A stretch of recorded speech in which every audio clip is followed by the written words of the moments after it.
பணவள ஆய்வாளர் தத்துவ நிபுணர் அவர்களுக்கும் ஐயா அவர்களுக்கும் அம்மா அவர்களுக்கும் மரியாதை செலுத்துமாறு. ஒரே தொழில பல பேர் செய்கிறாங்க அப்படின்னா எல்லாரும் வெற்றியாளராக மாறுறதில்லை. சில பேர் வெற்றி அடைகிறாங்க, சில பேர் வந்து அந்த வெற்றியை வந்து எட்ட முடியாமல் போயிடுது, சில பேர் இன்னும் உழைச்சிக்கிட்டே இருக்கிறாங்க. பல விதத்தில் ஒவ்வொருத்தங்களும் அவங்களோட இதை வந்து டிஃப்ரென்ஸ் இருக்குது எல்லாத்துக்கும். என்ன காரணம் அப்படிங்கிறது யாருக்கும் தெரியாது. ஏன்னா என்னதான் நம்ம உழைச்சாலும், என்னதான் நம்மகிட்ட திறமை இருந்தாலும், நம்ம மனசை வந்து நம்ம வந்து வளமாக வச்சுக்கணும். நம்ம எந்த மாதிரி ஒரு லட்சியத்தோடு இருக்கணும், நம்ம மனசை வந்து எப்படி மேம்பாடு பண்ணணும், நம்ம சுய முன்னேற்றத்துக்கு நம்ம எப்படி வந்து நம்மளை தயார்படுத்திக்கணும் அப்படிங்கிறதெல்லாம் ஒரு நிபுணர் வந்து நமக்கு சொல்லிக் கொடுத்தாதான் நம்ம வந்து கொஞ்சமாக நமக்கு வந்து தெரிஞ்சுக்குவோம். அதன் ஒரு பகுதியாக இன்னைக்கு வந்து ஒரு நாள் கருத்து பயிற்சி பண்ணுறது நம்ம இன்னைக்கு ஏற்பாடு பண்ணியிருக்கிறோம். அதுக்காக நம்மகிட்ட வந்து நம்மளுடைய நீண்ட நாள் நண்பர் அவர் திரு MSK Moideen sir, MSK foundation and clinic சொல்லி கோயம்புத்தூர் வச்சுருக்கிறாங்க. அவங்க வந்துட்டு நம்மளோட சமுதாய முன்னேற்றத்துக்காக இந்த இதில் இது ஒரு நாள் பயிற்சிங்கிறது அவரோட சின்ன விஷயம். நிறைய ரிசர்ச் பண்ணிட்டு இருக்கிறாங்க, நிறைய வந்து உழைப்பு கொடுத்து நம்ம சமுதாயத்துக்காக நிறைய விஷயங்கள் அவங்க சாரும் பிரியா மேடமும் பண்ணிட்டு இருக்காங்க. அது நீங்கள் இன்னைக்கு ஒரு நாள் பயிற்சி தெரிஞ்சுக்கிறீங்க. ஸோ அவர் வந்து இப்போ சார் வந்து ஆட்டிடியூட் பில்டிங்கிற தலைப்பில் power of positive thinking and developing a growth mindset. நம்ம ஒரு பாசிட்டிவ் திங்கிங்கை வந்து எப்போ நம்ம வளர்த்துக்கிட்டா அதோட பவர் எப்படி இருக்கும், அப்புறம் வந்துட்டு நம்மளோட க்ரோத்துக்கு நம்ம மைண்ட் செட்டு எப்படி வச்சுக்கணும் அப்படிங்கிற பற்றின செஷனோட நம்ம இந்த பயிற்சி வந்து இப்போ ஆரம்பிக்குது. அதற்காக திரு எம்எஸ்கே மொய்தீன் சார் அவர்களை வருக என வரவேற்கிறேன். Thank you sir. உங்கள் வாழ்க்கை தரமல்ல, உங்களுடைய குடும்ப தரத்தையும் உயர்த்த வேண்டும், நம்முடைய சமூகத்துக்காக ஒரு பங்கீடு செய்ய வேண்டும் என ஆர்வத்தோடு வந்திருக்கிற அருமை நண்பர்களே, உங்களை சந்திப்பதில் நாங்கள் மகிழ்ச்சி அடைகிறோம். ஓகே ஃப்ரெண்ட்ஸ், இன்றைக்கி ஒரு நாளைக்கு நீங்கள் ஸ்டூடெண்ட்டாக இருக்க போகிறீங்க, யோசிக்கிறீங்க. Okay student, okay student, okay. இந்த வார்த்தை கேட்குறதுக்கு நல்லா இருக்கா? நம்ம ஒரு நாள் ஸ்டூடெண்ட்டாக இருக்க போகிறோம், சரிங்களா? அதுக்காக கேள்வியெல்லாம் கேட்கக்கூடாதுன்னு கிடையாது. நீங்கள் என்ன வேணாலும் கேள்வி கேட்கலாம், எப்போ சீக்கிரம் விடிக்கன்னு மட்டும் கேட்கக்கூடாது. Okay, good. சரி, உண்மையிலே வந்து உங்களையெல்லாம் பார்க்கறதுல ரொம்ப சந்தோஷப்படுறோம். சில கேள்விகளை உங்கள்கிட்ட கேட்போம், நீங்கள் நல்லா அதுக்கு பதில் தெரிஞ்சால் நல்லது, தெரியலனாலும் நல்லது. தெரியலன்னு தெரிஞ்சுக்கிறது நல்லது இல்லைங்களா? தெரியலன்னு தெரிஞ்சுக்கிறது நல்லது. ஓகே, முதல்ல வந்து எங்களுடைய நிறுவனத்தை பற்றி தெரிஞ்சுக்கணும். நீங்கள் என்றைக்காவது வந்து நம்ம வாழ்க்கையை முன்னேற்றணும் அப்படின்னு சொல்லி ஒரு கன்சல்டண்ட்டை பார்த்துருக்கோமா? ஓ டியர் ஸ்டூடெண்ட்ஸ், நீங்கள் எஸ் ஆர் நோ பதில் சொல்லலாம். நம்ம பார்த்துருக்கோமா? பார்த்துருக்கோமா? அடுத்த கேள்வி, வாழ்க்கைனா என்ன? சரி, எந்த பதில் தெரியுதோ அது கரெக்டானு பார்த்துக்கலாம், தெரியலனா தெரியலன்னு சொல்லிக்கலாம். வாழ்க்கைனா என்ன?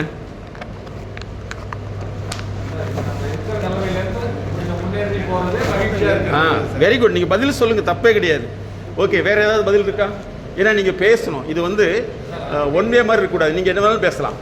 ஓகே, வாழ்க்கையில் என்னென்னு தெரிஞ்சிருக்கோம் அல்லது என்னென்னு நினச்சிருப்போம்? சார் சொன்ன மாதிரி வந்து இருக்கிற நிலைமை இல்லையா, நல்ல நிலைமை. Okay, very good. வேறு ஏதாவது டெஃபனிஷன்? வேறு ஏதாவது டெஃபனிஷன் நமக்கு தெரியுமா? வாழ்க்கைனா நாம நல்லா இருந்தால் அடுத்தவங்களையும் நல்லா வச்சுக்கிறது. Very good. ஆனால் ஆக்சுவலாக வந்து மேத்தமெட்டிக்கில் ஒரு ஃபங்க்ஷன் இருக்குது.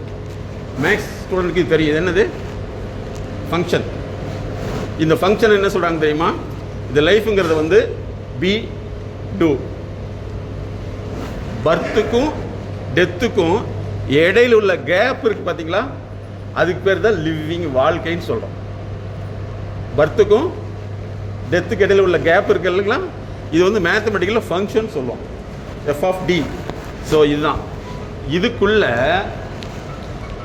நம்முடைய வாழ்க்கை இருக்கலாம். நீங்களாக இருக்கலாம், அப்பாவாக இருக்கலாம், குழந்தையாக இருக்கலாம். இல்லை ரெண்டு வேலை நடக்கும். ஒன்று வந்து ப்ராப்பர்ட்டி, இன்னொன்று பாவர்ட்டி. ப்ராப்பர்ட்டின்னு தெரியுமா சார்? வசதி, இல்லைன்னா வறுமை. ஒன்று வசதி, இல்லைன்னா வறுமை. சரி, இப்போ நம்ம எல்லாத்துக்குமே வந்து போகிறோம், முடி வெட்டுறது நம்மளா வெட்டிக்கிறோமா, கன்சல்டன்ட்டை போகிறோமா? கன்சல்டண்ட்டை போகிறோம். ஆனால் நம்ம வாழ்க்கையை டெவலப் பண்ணுறதுக்கு ஏதாவது ட்ரை பண்ணியிருக்குமா? அப்படி ஒன்று இருக்குன்னு இது வரைக்கும் நம்ம சொல்லி கொடுத்துருக்காங்களா யாராவது? சொல்லுங்கள் சார், யாராவது சொல்லி கொடுத்துருக்காங்களா?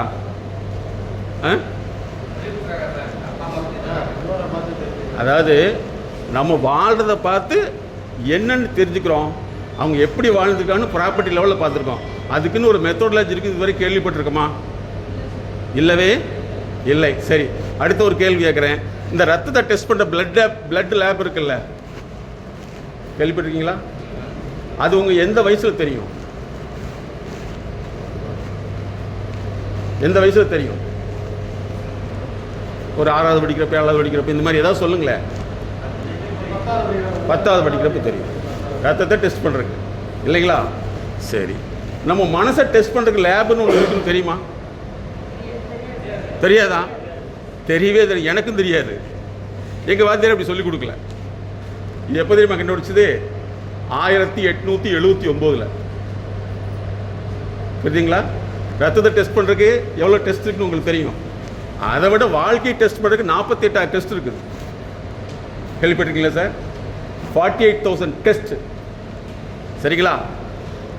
சரி, இப்போ வாழ்க்கையில் வந்து பர்த் டு டெத் இதுக்குள்ளே வந்து ஒரு மனுஷனுடைய லைஃப் வந்து ப்ராப்பர்ட்டி இல்லைன்னா பாவர்ட்டி. இதே மாதிரி தனி மனிதனுக்கு அப்படி தான். நிறுவனம் இருக்குன்னு வச்சுக்கோங்க. நீங்கள் நிறுவனமாக இருக்கீங்களா, அந்த நிறுவன வாழ்க்கையில் இருக்குது. எப்போ அவங்க ஸ்டார்ட் பண்ணீங்களோ அந்த ஏஜ் பை ஏஜ் வந்து அது மேலே போகணும். மேலே போகலிட்டு என்ன ஆகிடும்? ஆட்டோமேட்டிக்காக கீழே போகும். அப்போ தனி மனிதனுக்கு வாழ்க்கை இருக்குது, நிறுவனத்துக்கும் வாழ்க்கை இருக்குது. தனி மனிதனுடைய வாழ்க்கையும் நிறுவனத்தை வாழ்க்கையும் நமக்கு ஒரு கன்சல்டண்ட்டை பார்க்கணுங்கிற விஷயம் இது வரைக்கும் சொல்லி கொடுத்துருக்காங்கன்னா சொல்லி கொடுத்ததே இல்லை. இந்த ரோபோன்னு கேள்விப்பட்டிருக்கீங்கல்ல? ரோபோ அது எப்போ வந்தது தெரியுமா உங்களுக்கு? சார் சொல்லுங்கள். எலக்ட்ரிக் கார்னு ஒன்று கேள்விப்பட்டிருக்கீங்க, எப்போ வந்தது தெரியுங்களா உங்களுக்கு? ஏன்னா நமக்கு கொடுக்குற தகவல் எல்லாமே வந்து ஆர்டினரி இன்ஃபர்மேஷன். அப்போ வந்து எலக்ட்ரிக் காருங்கிறது 1921 வந்துருச்சு. ரோபோ வந்து 1960 வந்துருச்சு. வெளியில் வர்றது லேட். இதே மாதிரி தான் இந்த லைஃப்பில் வந்து ஒன்று பாவர்ட்டி, இன்னும் ப்ராப்பர்ட்டி. சரி, நம்ம லைஃப்பை டெவலப் பண்ணுறதுக்கு என்ன செய்யணும்னு தெரியாது. இதில் லைஃப்பில் வந்து மேலே போகலை கீழே போகலை அப்படின்னா நம்ம நிற்போம். ஒரு மனிதனுடைய லைஃப்பை வந்து இப்போ உங்கள் வாழ்க்கை நீங்கள் அளந்து பார்த்துருக்கீங்களா? ஏன்னா நான் ஏற்கனவே சொல்லிவிட்டு நீங்கள் ஒரு நாள் ஸ்டூடெண்ட், ஏதாவது நம்ம லைஃப் அளந்து பார்த்துருக்குமா? தெரியவே தெரியாது. ஏன் அப்படின்னா நாங்கள் பல்கலைக்கழகத்தில் ஆராய்ச்சி மாணவராக இருக்கப்போ வந்து பற்றி நிறைய கேள்விகள் கேட்டோம். அங்கேயே அவங்களுக்கு வந்து ஒரு பெரிய ப்ராப்ளமாக வந்தது. சரி, ஓகே, இப்போ என்ன உங்கள் லைஃப் எப்படி அளக்கிறது? இது லைஃப்னு சொல்லி எப்படி அளக்கிறதா 4 வகையில் அளக்கலாம்.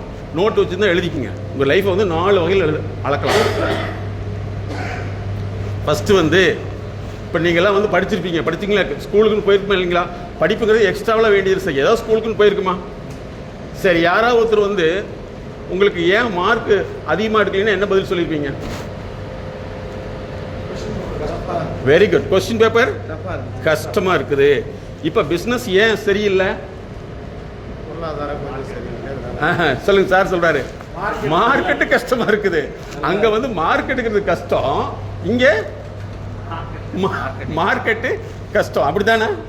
Okay, very good. ஏன் மார்க்கெட் இல்லைன்னா கொஸ்டின் பேப்பர் டஃப். ஏன் பிஸ்னஸ் வரல? Market tough. ஓகே, சரி. அடுத்தது வந்து ஏன் மார்க்கெட்? இன்னொரு ஏதாவது கேள்வி சொல்லுங்களேன், பதில் சொல்லுங்களேன். என்ன சொல்லுவோம்? சார் சொல்லிட்டாரு கொஸ்டின் பேப்பர் டஃப். டாக்டர் சொல்லிட்டாரு பாடி டஃப்புங்க, ஆப்ரேஷன் பண்ணுறது சரியில்லைங்கன்னு சொல்ல முடியும். ஒத்துக்குமா? இப்போ பாருங்க, இப்போ நாங்கள் உங்களுக்கு டிஸ்கஸ் பண்ணுறப்ப உங்கள் சிந்தனை நிறைய வெளியில் போயிட்டே இருக்குன்னு வச்சுங்களேன். நீங்கள் முடிவு பண்ணிக்கணும். இதே மாதிரி தான் நம்ம குழந்தைகளுக்கும் இருக்கும்.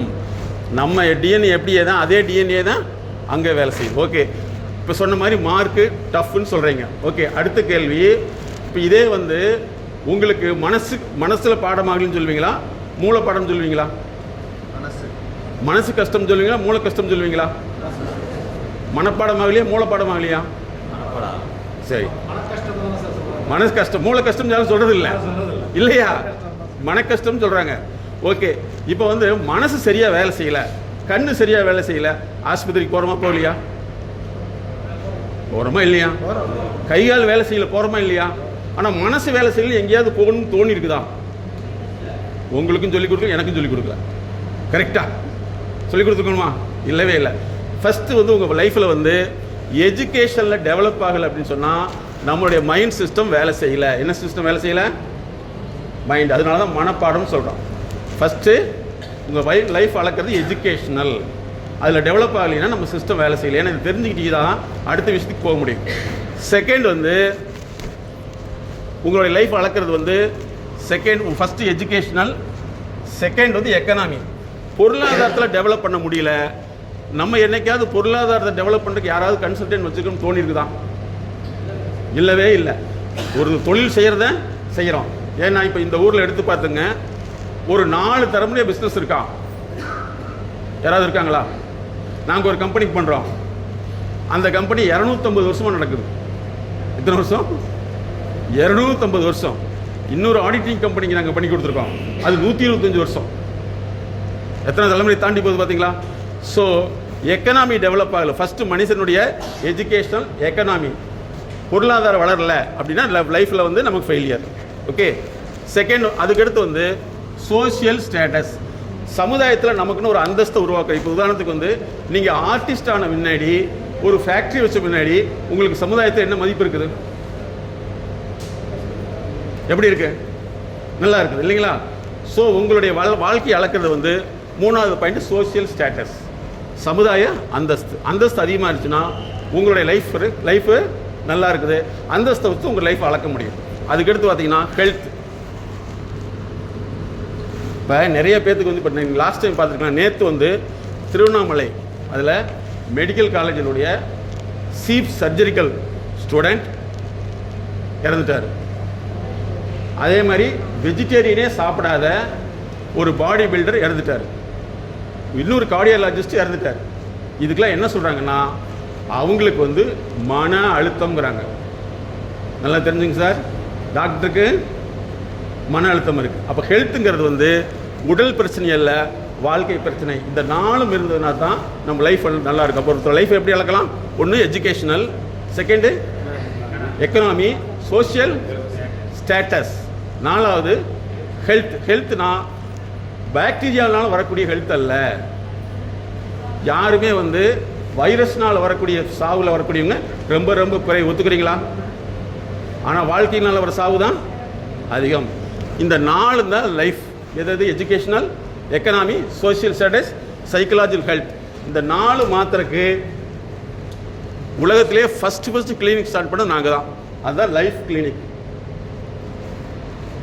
ஃபாலோ பண்ண முடியாது சார்?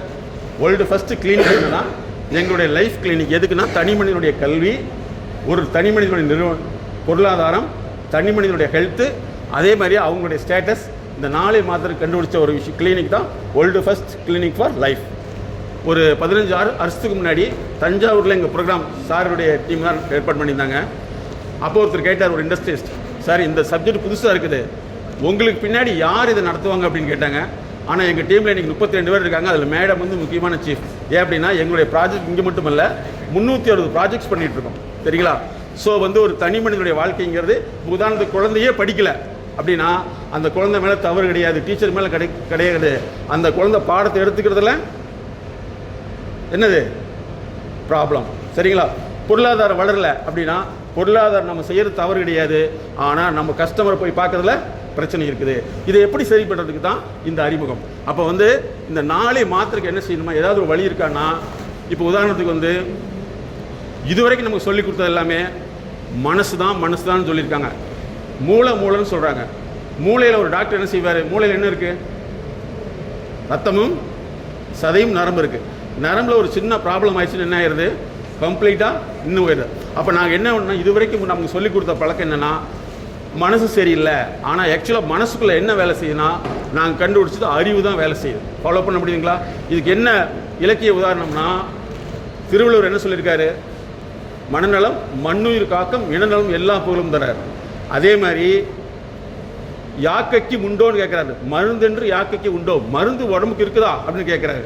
அடுத்து பார்த்தீங்களா, அறிவினால் ஆவதும் உண்டோ, பிரி நோய்கள் தம் நோய்கள் போற்றா கிடைங்கிறார். அப்படி நாங்கள் கண்டுபிடிச்சதுன்னா, மனம்ங்கிறது அறிவினுடைய தொகுப்பு. என்னது? மனசுங்கிறது அறிவினுடைய தொகுப்பு. அதனால தான் நாங்கள் மனங்குற வார்த்தைக்கு பதிலாக நாங்கள் என்ன வச்சுக்கோம்னா மைண்ட் செட் நாலேஜ் கண்டுபிடிச்சிக்கோம். ஸோ இந்த ப்ரோக்ராம் பேர் MSK. சரிங்களா? என்னது? Mind set knowledge. உங்கள் மைண்ட் செட்டில் என்ன இருக்குது? இந்த 4ல் வந்து பிரச்சனை ஏற்பட்டால் முதல்ல என்ன தெரியுமா வரும்? கல்வி பிரச்சனை, பொருளாதார பிரச்சனை, அதுக்கடுத்து வந்து சமூகத்தில் தனி அந்தஸ்து. நீங்கள் நல்ல ஒரு ஃபேக்ட்ரி வச்சு டெவலப் ஆகிட்டீங்க, சொசைட்டி மதியிலே நம்மளால் வாழ முடியுமா? முடியாது. எல்லாமே இருக்குது, ஆனால் ஏதாவது ஒன்று தாங்க முடியல, வாழ முடியுமா? சரி, எல்லாமே வந்துருச்சு, குழந்தைங்க படிக்கல, வாழ முடியுமா? முடியாது. இந்த 4 மாத்திரக்கு வந்து அவங்களுடைய இயக்கத்தை கண்டுபிடிக்கிறது தான் நாங்கள் கண்டுபிடிச்சது மைண்ட் செட் நாலேஜ் கண்டுபிடிச்சோம். இந்த மைண்ட் செட் நாலேஜில் என்னென்ன ஃபஸ்ட்டு நீங்கள் தெரிஞ்சுக்க வேண்டியது வந்து இந்த 4ல் பிரச்சனை ஏற்பட்டால் என்ன வருது தெரியுமா உங்களுக்கு? ஃபஸ்ட்டு வந்து வரக்கூடியதான் வந்து ஸ்ட்ரெஸ். 4ல் பிரச்சனை ஏற்பட்டதுன்னா எது? கல்வி, பொருளாதாரம், சமூக அந்தஸ்து, உளவியல் சார்ந்த ஆரோக்கியம். 4ல் வந்து குறைபாடு ஏற்பட்டால் உங்களுக்கோ உங்கள் நிறுவனத்துக்கோ குழந்தைகளுக்கோ ஏற்பட்டால் அது வரக்கூடியது ஸ்ட்ரெஸ். ஸ்ட்ரெஸ்ஸுங்கிறது எதனால் இப்போ தெரிஞ்சிட்டிங்களா? 4ல் குறைபாடு வந்தால் வரக்கூடியதான் ஸ்ட்ரெஸ். இதை நீக்காமல் ஸ்ட்ரெஸ்ஸை நீக்க முடியுமா? ஸ்ட்ரெஸ்னால் வேணும் அழுத்தம்னு அர்த்தம். ஸ்ட்ரெஸ்ஸுங்கிற வார்த்தை நீங்கள் ஸ்டீல் இண்டஸ்ட்ரி வச்சுக்கிறனால தெரிஞ்சுங்க. 1886 இது மெக்கானிக்கல் டேம் ஸ்ட்ரெஸ்ஸுங்கிற அதை வந்து எங்களுடைய உளவியல் நிறுவனம் அப்படி கடன் வாங்கிச்சு. இந்த வார்த்தையை ஒரு மனிதனுக்கு அழுத்தப்படையில் வரக்கூடிய ஸ்ட்ரெஸ்ன்னு கண்டுபிடிச்சது. ஸ்ட்ரெஸ் வந்துருச்சுன்னா உங்களுக்கு என்னென்ன வரும்னு தோணும்னா, ஃபஸ்ட்டு தூக்கமின்மை. என்ன வரும்? தூக்கமின்மை. 2வது ஆர்வமின்மை. 3வது எந்த விஷயத்தையும் ஏற்றுக்கொள்ள முடியாது, கோபம். 4வது என்னன்னா செய்வோம், கரெக்டாக தப்பாக செய்வோம். சரிங்களா? இந்த ஸ்ட்ரெஸ்ஸினுடைய அறிகுறி. இந்த ஸ்ட்ரெஸ் வந்துருச்சுன்னு அப்படியே விட்டுட்டோம்னா அது வந்து டிஸார்டர்னு மாறிடும். என்ன மாறிடும்? டிஸார்டர் மாறிட்டா காலையில் எந்திரிக்கிறது லேட்டாக இருக்கும், அவசரத்தில் போவோம். இது அப்படியே மாறி இருக்குது. அதாவது ஆர்டர்னால் ஒன்றா இருக்கிறது, டிஸார்டர்னால் மாற்றி இருக்கிறது, இது ஆயிடும். இதிலேருந்து விதியை விட்டுட்டோம்னா அதுக்கப்புறம் தான் டிசீஸ். ஃபஸ்ட்டு நல்லா தெரிஞ்சுங்க, இந்த 4ல் குறைபாடு ஏற்பட்டால் ஸ்ட்ரெஸ்ஸு, அதில் வந்து எல்லாமே மாறி நடக்கும். அதை விட்டோம்னா டிசீஸ் வந்துச்சுன்னா டிசீஸுக்கு மட்டும் தான் ட்ரீட்மெண்ட் பண்ணுவோம், இதெல்லாம் மறந்துடுவோம். ஸோ இதை மாத்திரக்கு தான் நாங்கள் கண்டுபிடிது MSங்கிறது மைண்ட் செட் நாலேஜ். இப்போ கிளியராக ஸ்டூடெண்ட் ஃபாலோ பண்ண முடியுதுங்களா? இது வந்து இங்கே பாருங்கள், யார் ஸ்ட்ரெஸ்ஸுனாலும் உங்களுக்கு வைரஸ்னால் வரவே இல்லை. வைரஸ்னால் வந்திருக்குதா? வரவே இல்லை. வாழ்க்கையினால் வந்து. அப்போ வாழ்க்கையை நாங்கள் வந்து என்ன செய்யறோம்னா, நீங்கள் கேட்குற கேள்விக்கு நாங்கள் பதில் சொல்கிறதில்ல, வாழ்க்கையில் என்ன இருக்குதுன்னு பார்த்து தான் நாங்கள் கண்டுபிடிக்கிறோம். ஓகேவா? ஃபாலோ பண்ண முடியுங்களா? இதுதான் MSKங்கிறது. ஓகே, இப்போ ஆல்ரெடி வந்து எல்லாமே ஒரே குரூப் ஆஃப் பீப்புளா இல்லை பழக்கம் இல்லாதவங்களா பழக்கமானவங்களா சார்? எல்லாமே பழக்கமானவங்களா? எல்லாத்துக்கும் அறிமுகம் இருக்கா? இல்லை எல்லாமே அறிமுகம் இருக்கான்னு கேட்குறேன். சரி, எல்லாம் எழுந்திரிங்க ப்ளீஸ். நீங்கள் ஒரு நாள் ஸ்டூடெண்ட். ஓகே ஸ்டூடெண்ட், நீங்கள் இந்த ப்ரோக்ராம் ஃபுல்லாகவே வந்து ஸ்டூடெண்ட்டாக தான் இருக்க போகிறீங்க. Okay student? ஓகே. இப்போ எழுதுங்க. என்னன்னா, என்னுடைய குழந்தைகளை எப்பவுமே நான் முன்னாடி போன்னு சொல்லவே மாட்டேன். ஏன்னா fill in the blanks, நம்மளே போகல.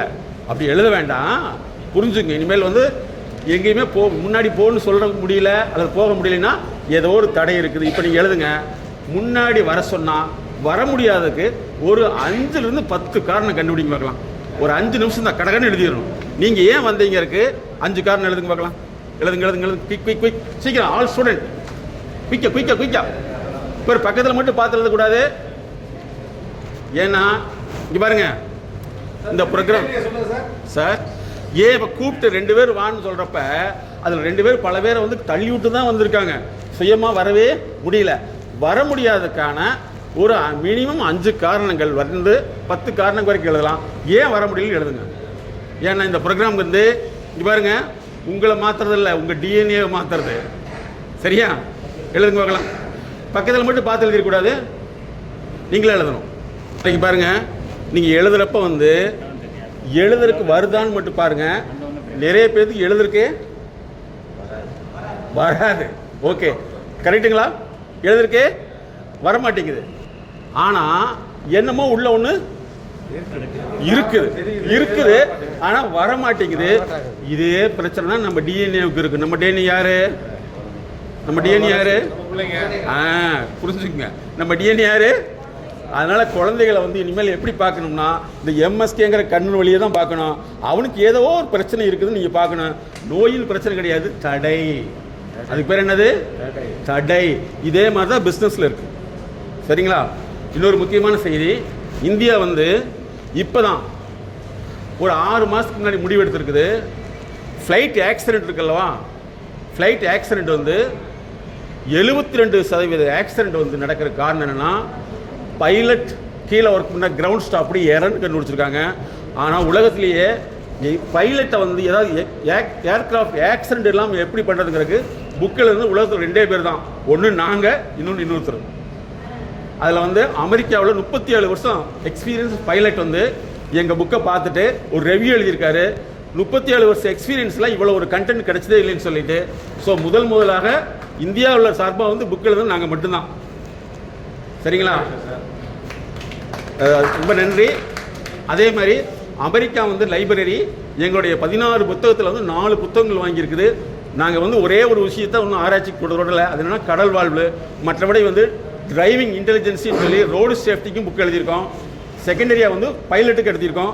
பைலட்டில் எழுதுனவங்க உலகத்தில் 2 பேர் தான். அதில் ஒன்று நாங்கள். ஓகேவா? இப்போ நான் உங்ககிட்ட கேட்குறேன், உங்களை வர சொல்கிறப்ப வர முடியல.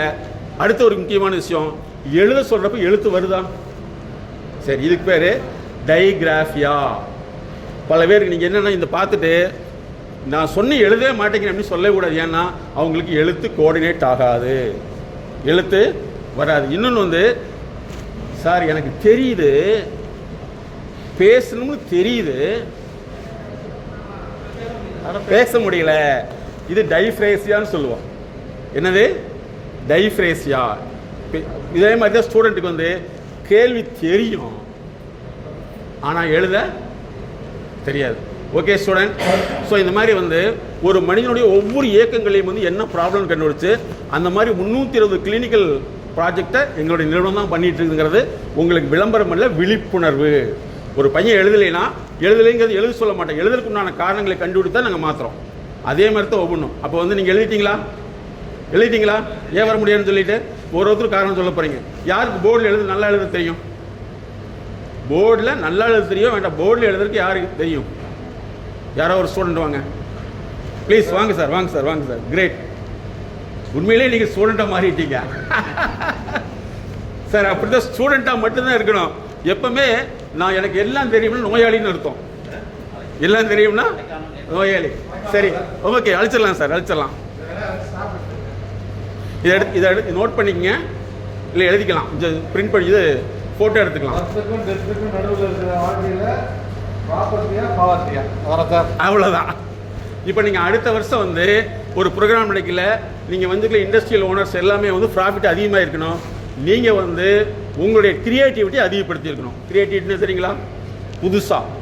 ஓகே, இப்போ லாஸ்ட்னு சொல்லாமா ஃபர்ஸ்ட்னு சொல்லலாமா சார்? இது நோட் பண்ணிங்க சார், இது நல்ல point sir. Education, economy, social status, health, psychological health, EES. சரி, அடுத்த ஒரு கேள்வி கேட்பீங்க. நீங்கள் எக்கனாமிக்கில் எதை டெவலப் பண்ணிக்கிட்டு கேட்டுக்கலாம். அதுக்கு 2 சொல்கிறேன். நீங்கள் இந்தியாவிலே மிகப்பெரிய கோல்டு ஜுவல்லரிக்கு நாங்கள் தான் பண்ணி கொடுத்துருக்கோம். கோயம்புத்தூர் ஒரு மாநாடு நடந்து தெரியுங்களா? செம்பொழி மாநாடு. அப்போ வந்து கவர்மெண்ட் என்ன பண்ணுச்சு, அங்கே இருக்கிற பிச்சைக்காரங்களாம் பிடிச்சி வெளிநாட்டுக்காரர் வர இடத்துல இவங்களாம் சுற்றிட்டு இருந்தா நமக்கு மான மரியாதை போயிடுன்னு சொல்லி போட்டு எல்லாத்தையும் கூப்பிட்டுட்டு எல்லாம் ட்ரீட்மெண்ட் கொடுத்தாங்க. எல்லாம் ஃபெயிலியர். நான் அந்த ஃபோட்டோ கூட என்னுடைய வெப்சைட்டில் போய் பார்த்தீங்கன்னா இருக்கும். இந்த மாதிரி எல்லாத்தையும் கூப்பிட்டாங்க. ஒரு 120-130 பேர் மீட்டிங் வர சொன்னால் மீட்டிங்கில் எப்படி திரும்ப உட்காந்துருந்தாங்க சொல்லுங்களேன்? எப்படி உட்காந்துருப்பாங்க? யார் அது? எந்திரி அவரு. கிரேட், வாங்க முன்னாடி வாங்க. இங்க வாங்க சார். ஸ்டூடெண்ட் நீங்க. Very good. இவர் கிளாப் பண்ணுங்க. எப்படி உட்காருவீங்க? காமிங்க. உட்காரு. அப்படிதான் இதே மாதிரி எப்படி இப்படி உட்காரல நகையில் இப்படி உட்காந்துருந்தாங்க. லைனாக எப்படி இப்படி உட்காருங்க ப்ளீஸ்.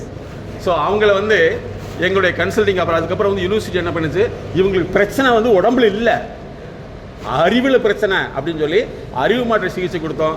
அதில் 5 பேர் இன்னைக்கு பிஸ்னஸ் மேனாக இருக்காங்க. அதில் ஒரே ஒரு ஆள் நானும் மேடமும் கோயம்புத்தூர் ஒரு பிரபலமான ஹோட்டல் இருக்குது. அந்த ஹோட்டலுக்கு முன்னாடி போகிறேன். அங்கேருந்து சார் நல்லா இருக்கீங்களான்னு கேட்டான். மேனேஜர் அங்கேருந்து திரும்பி பார்க்குறான். அவர் இவரா? யாரு அவர்? இவரா இல்லை இவர் கூட அவர் வந்திருக்காரா அப்படின்னு சொல்லி. ஸோ இதெல்லாம் எங்களுடைய ஒரு ஸ்மால் அச்சீவ்மெண்ட். ஓகே ஸ்டூடெண்ட், சரி இப்போ நீங்கள் என்ன செய்றீங்கன்னா ஒருத்தர் வந்து நீங்கள் எழுதின பாயிண்ட் சொல்ல போகிறீங்க. எந்த வாங்கலாம், எங்கன்னு சொல்கிறீங்க? எங்கே வேணாலும் சொல்லலாம். லாஸ்ட்டாக ஃபஸ்ட்டா? சொல்லுங்க. சாரே ஒரு சொல்லிட்டாரு. புதிய இல்லை, அதாவது வர முடியாது காரணம் என்னங்கிறது தான் சொல்ல போகிறோம். புதிய அறிமுகம். சரி ஓகே, இருங்க ஒன்றா சொல்லிக்கலாம். அடுத்த பாயிண்ட்டு சரி சார், ஒன்று இங்கே லைனாக வந்துடலாம் சார். அடுத்த இந்த சைடு இருந்து வாங்க, இங்கிட்டு இருந்தாலும் வரலாம். சரி இல்லை லாஸ்ட் வந்து வாங்க. நீங்கள் சொல்லு. தயக்கம் சார் எழுதிங்க. தயக்கம். அடுத்தது பயம் எழுதுங்க. தயக்கம் பயம். இருங்க ஒன்று. அடுத்தது அச்சம் எழுதுங்க. இல்லை இல்லை பாருங்க, அச்சம் வேற பயம் வேற. ஃபியர் வேற, பேனிக் வேற. ஃபியருங்கிறது நீங்க வந்து அப்படியே போலாமா வேணாங்கிறது. அச்சம்னா ஐயோ அப்படிங்கிறது. அச்சம் வேற, பயம் வேற. ஓகே அடுத்தது. சரி 2 இருக்கு. அடுத்தது அடுத்தது அடுத்தது அடுத்து பாருங்க, அருமை. காரணம் தெரியவில்லை. இருங்க, காரணம் தெரியவில்லை, பதட்டம், அறியாமை, கல்வி தகுதி தடையா இருந்தது. சரி ஓகே குட். அடுத்தது நெக்ஸ்ட் என்ன சார்? எதிர்பார்ப்பு எனக்கு புரியலையே. எப்படி?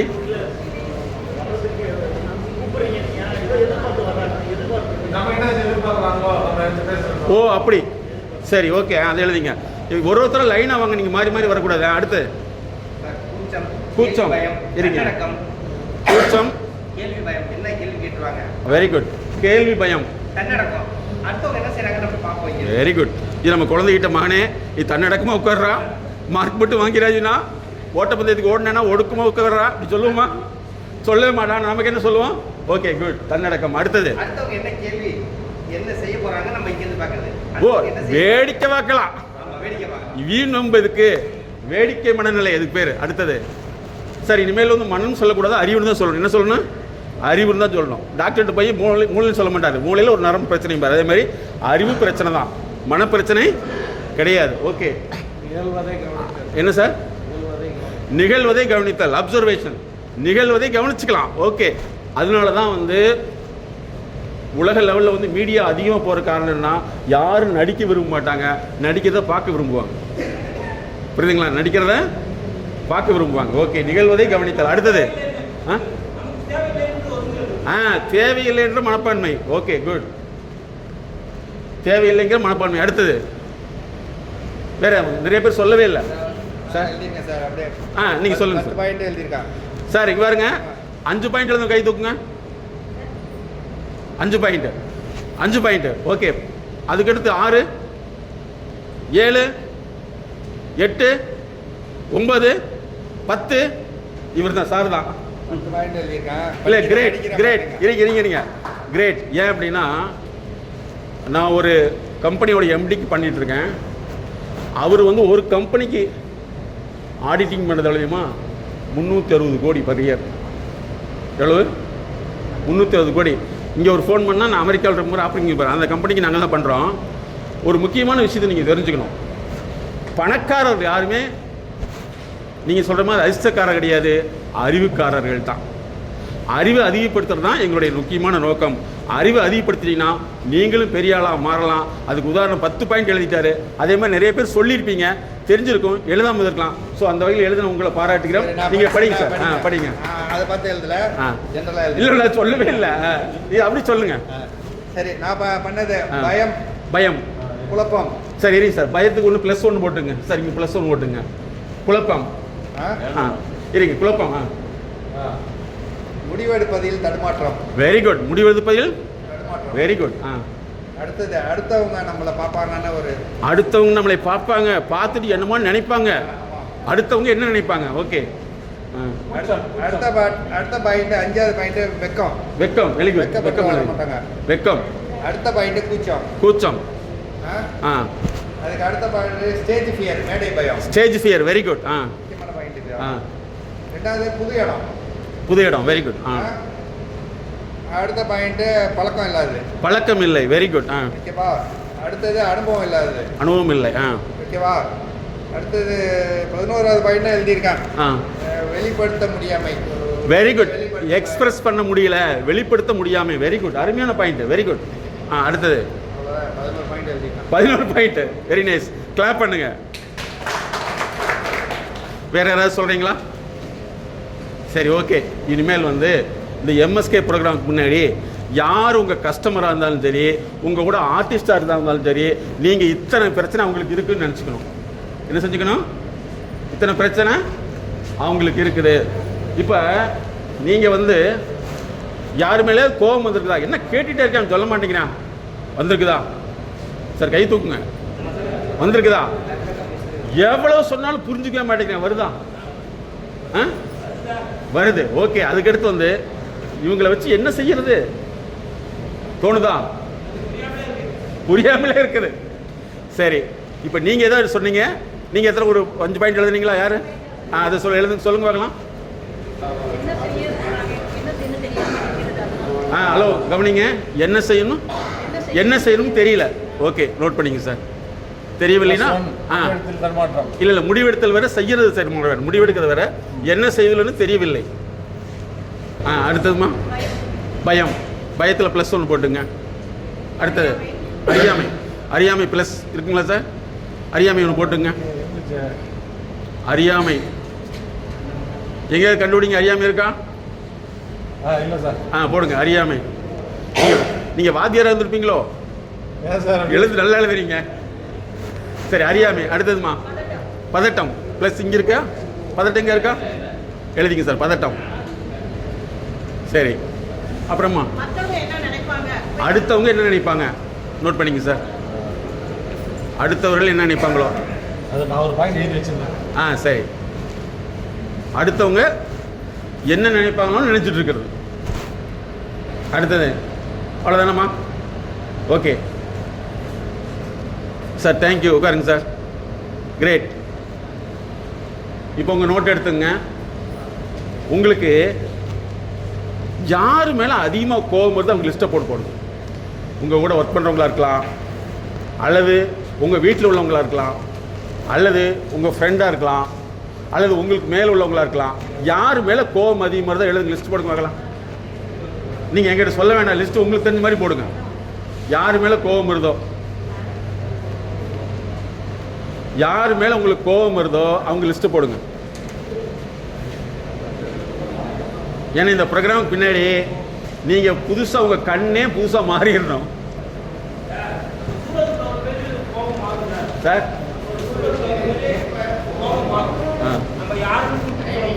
குறிப்பிட்டு சொல்ல வேண்டாம். உங்களுக்கு யார் மேலேயாவது வருதான்னு நோட் பண்ணி வச்சுங்க. சரியா? யார் மேலேயாவது வருதா குறிப்பிட்டு சொல்லக்கூடாது, சொல்ல வேண்டியதில்லை. உங்களுக்கு யார் மேலே வருது நோட் பண்ணிக்கங்க.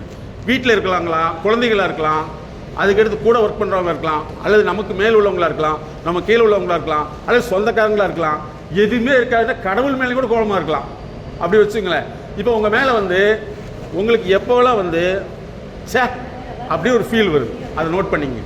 யார் மேலே நோட் பண்ணுங்கள் சார். நீங்கள் பேசுகிறத விட உங்களுக்குள்ளே கேட்கணும். பக்கத்தில் போயிட்டீங்கன்னா அது குழப்பமாயிடும். உங்களுக்குள்ளே கேட்கணும். எழுதிட்டீங்களா? சரி. அவங்களுக்குள்ள நீங்கள் எழுதின நபருக்குள்ள இந்த மாதிரி பிரச்சனை எத்தனை இருக்கு லிஸ்ட்டு போடுங்க. நீங்கள் யாரெல்லாம் கோபப்பட்டிருப்பீங்களோ, யாரெல்லாம் பண்ணியிருப்பீங்களோ, அவங்களுக்குள்ள இந்த மாதிரி பிரச்சனை எவ்வளோ இருக்குன்னு அவங்க பக்கத்துலேயே ஒரு பிராக்கெட் போட்டு எழுதுங்க. அவங்களுக்கு இப்போ ஒருத்தர் மேலே கோவப்படுவோம், அல்லது ஒருத்தர் மேலே டென்ஷன் ஆகும், ஒருத்தரை வந்து நம்ம கோபத்தில் என்னமோ பேசுவோம். அப்படி பார்க்குற அந்த நபரை எழுதிட்டு அந்த நபரில் இந்த மாதிரி பிரச்சனை எவ்வளோ இருக்குன்னு எழுதுங்க சார். நீங்கள் வந்து சந்தேகம் இருந்தால் எங்ககிட்ட கேளுங்க. பக்கத்தில் கேட்டிங்கன்னா குழப்பமாயிடும். ஹாஸ்பிட்டலில் போய் படுத்துட்டு பக்கத்து பேஷண்ட் உனக்கு என்ன ஊசி போட்டான்னு கேட்டிங்கன்னா என்ன இருக்கும்? குழப்பமாயிரும். எழுதிட்டீங்களா சார்?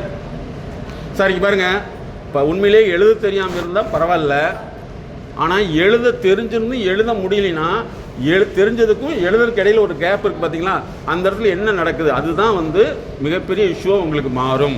அதனால தான் இன்றைக்கி என்னென்னா நல்லா தெரிஞ்சுங்க, சமீபத்துடைய ஆய்வு எழுதுறது இல்லை சார், எழுதுறதுங்கிறது வந்து ஒரு மனித சமுதாயத்துக்கு 5500 வருஷத்துக்கு முன்னாடி கண்டுபிடிக்கப்பட்டதாம். என்னது?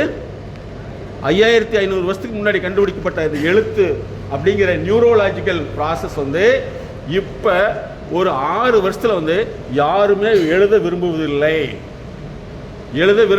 எழுத தெரிய மாட்டேங்குது. அதனுடைய விளைவு தான் கவர்மெண்ட் எல்லா நாட்டிலும் என்ன பண்ணுதுன்னா, டாக்டரை வந்து எழுத சொல்ல மாட்டேங்குது, நீ டைப் பண்ணி கொடுன்னு சொல்லுது. ஏன்னா அந்த எழுத்தை பார்த்து எழுதுனவுக்கும் புரியல, படிக்கிற ஆளுக்கும் புரியல, சாப்பிட்ட ஆளுக்கும் புரியாமே போயிடுறாரு. சரியா? அதனால எழுத்துங்கிறது வந்து நீங்கள் நினைக்கிற மாதிரி கிடையாது. எழுத்தில் வந்து நிறையா ப்ராசஸ் இருக்குது. உங்களுக்குள்ள பிரச்சனை தான் இப்போ இருக்கிற சந்ததிகளுக்கு இருக்குதுன்னு நீங்கள் தெரிஞ்சுக்கணும். இப்போ எழுதிட்டீங்களா? நீங்கள் யார் மேலே கோபம் வருதோ அந்த நபர்கிட்ட எத்தனை பிரச்சனை இருக்குன்னு சொல்லி எழுதிட்டீங்களா? உதாரணத்துக்கு ஒன்று சொல்லுங்க பார்க்கலாம். சார் நான் இவர் பேர் சொல்ல வேண்டாம், இவர் மேலே இவரை பார்த்தேன், இவருக்கு இவ்வளோ பிரச்சனை இருக்குன்னு யாராவது சொல்லுங்கள். அவர் பேர் சொல்ல வேண்டாம், அந்த ஒரு நபர் சம் எக்ஸஸ், இந்த எக்ஸ் மேலே எனக்கு கோபம் வந்துச்சு, ஆனால் அவருக்கு இவ்வளோ பிரச்சனை இருக்குன்னு நீங்கள் தெரிஞ்சுக்கிட்டேன் அப்படின்னு யாராவது சொல்லுங்க பார்க்கலாம். சரி, ஓகே. பிடிக்காத வேலைகளை செய்வது, தொந்தரவு செய்பவர்கள், அடுத்தது மற்றவர்கள் மீது குறை கண்டுபிடிப்பவர்கள், சரி, அடுத்தது கடைசியில் செய்த வேலைக்கு குழப்பம் ஏற்படுத்துவது. இது பார்க்கும்போது நமக்கு கோபம் வரும். வெரி குட் சார், நீங்கள் எந்திரிச்சுன்னு சொல்லுங்கள், அருமையான விஷயம். எந்திரிங்க சார். அண்ணாதுரை சார் ரொம்ப கிளியராக சொல்கிறாரு. சார் சொல்லுங்கள். அதாவது பிடிக்காத செயலை செய்வது சார். சரி. தேவையில்லாத வேலைகளை வந்து மூக்க நுழைப்பது. அடுத்தது தொந்தரவு செய்பவர்கள். சரி. குறை சொல்பவர்கள், குற்றம் கண்டுபிடிப்பவர்கள். சரி. செய்த வேலைக்கு வந்து குழப்பம் செய்பவர்கள். Very good. அதாவது தானும் செய்யாமல் அடுத்தவங்களையும் குழப்பம் செய்யும். சரி. இது இந்த மாதிரி யாராவது செயல்களை பார்க்கும்போது இந்த மாதிரி நீங்கள் அனுபவிச்சிருக்கீங்களா யாராவது? அதை மட்டும் தான் அனுபவிக்கிறோம், டெய்லி அனுபவிக்கிறதா? Very good. சரி, வெரி குட். இல்லை போராட்டம் அல்ல சார், நல்லா தெரிஞ்சுங்க. ஃபஸ்ட்டு வந்து போராட்டம்ங்கிற தப்பு எங்களை பார்த்த முன்னாடி அந்த போராட்டத்தை எப்படி நம்ம ஜெயிக்கிறதுங்கிறது தான் முக்கியம். ஏன்னா சிங்கம் வந்து காட்டில் இருக்குமா நாட்டில் இருக்குமா? யானை காட்டில் இருக்குமா நாட்டில் இருக்குமா? எங்கே இருக்கும்? எந்த யானைக்கு பக்கத்தில் போக முடியாது? காட்டில் உள்ளது இல்லையா? காட்டில் உள்ளது. ஆனால் அதை பழகிட்டோம்னா அதை வச்சு காசு சம்பாதிக்கலாம். கரெக்டா? ஹலோ, அப்போ இனிமேல் என்ன செய்யணும்னா உங்களுடைய நிறுவனத்தில் அல்லது உங்கள் கூட இருக்குங்களே இப்போ இந்த மாதிரி கேரக்டர் உள்ளவங்கள தான் ஃபஸ்ட்டு வந்து நீங்கள் தெரிஞ்சுக்க வேண்டியதுன்னா அதாவது வந்து அண்டர்ஸ்டாண்ட், ஆப்ரேட். ஃபஸ்ட்டு அவங்கள எப்படி நீங்கள் புரிஞ்சுக்கணும், எப்படி ஆப்ரேட் பண்ணணும் அப்படிங்கிறது தான். ஓகேவா?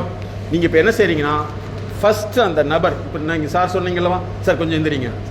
ஃபஸ்ட்டு என்னென்னா குற்றம் கண்டுபிடிக்கிட்டே இருக்கிறாங்க. இந்த குற்றம் கண்டுபிடிக்கக்கூடிய நபரை நீங்கள் பார்த்தீங்கன்னா அவருக்கு இருக்கிற வியாதிக்கு பேர் அங்கீகாரமின்மை. நோட் பண்ணிக்கங்க. யாரெல்லாம் குற்றம் கண்டுபிடிக்கிறாங்களோ அவங்களுக்கு என்னது? அங்கீகாரமின்மை. என்ன அங்கீகாரமின்மைனா அவர் வந்து விளக்கி சொல்ல தெரியாத அங்கீகாரமின்மை. சார் அவரை நீங்கள் பார்த்தீங்கன்னா அவருக்கு தெரியும், விளக்கி சொல்ல தெரியாது. இன்னொன்று வந்து அந்த மாதிரி நபர்கள் என்ன செய்வாங்கன்னா தன்னுடைய பிளானை மட்டும் எக்ஸிக்யூட் பண்ண தெரிவாங்களே தவிர அடுத்தவங்களை டிமாண்டுன்னு தெரியாது. அப்போ இந்த மனிதர்கள் வந்து நீங்கள் எப்படி கையாளணும்னா ஃபஸ்ட்டு வந்து அவங்கள புரிஞ்சுக்கணும்.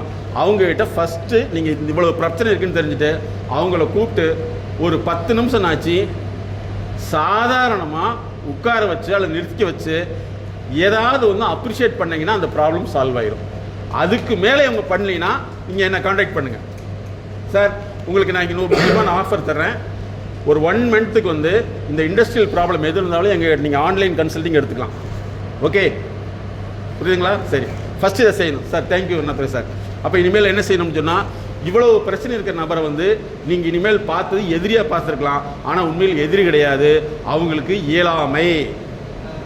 நோட் பண்ணிங்க. எதிரி அப்படிங்கிற பதிலாக என்னது? இயலாமை. எதிரிங்கிற பதிலாக இயலாமை. ஓகேங்களா? ஸோ இனிமேல் நீங்கள் என்ன செய்யணும்னா எப்போலாம் வந்து முன்னாடி உங்களுக்கு வாய்ப்பு கிடைத்தாலும் நீங்கள் தப்போ ரைட்டோ முன்னாடி போங்க. அதை விட்டு போட்டு நீங்கள் தவிர்த்தீங்கன்னா இந்த பிரச்சனை நம்மளோட போகிறதில்ல, நம்முடைய சந்ததிகள் நோக்கி போய்கிட்டு இருக்கோம். ஸோ இனிமேல் இண்டஸ்ட்ரியில் என்ன செய்யணும், எது இருந்தாலும் ஃபஸ்ட்டு உங்களுடைய மனப்பான்மை உடனடியாக போய் நீங்கள் பார்ட்டிசிபேட் பண்ணணும். முதல்ல வந்து நீங்கள் தெரிஞ்சுக்க வேண்டியது அவமான பிறகு தயாராக இருக்கணும். நம்பர் 1 நோட் பண்ணிங்க, அவமான பிறகு தயாராக இருந்தீங்கன்னா உங்களுடைய எல்லா பிரச்சனையும் சால்வ் பண்ணிடும். அவமானப்பட விரும்பாதவங்க அத்தனை பேருமே அவங்களுக்குள்ளேயே மனசுக்குள்ளே கஷ்டப்படுவாங்க. ஃபாலோ பண்ண முடியுங்களா? இதை அப்படியே ஒரு ஃபோட்டோ வேணாலும் பண்ணி வச்சுங்க.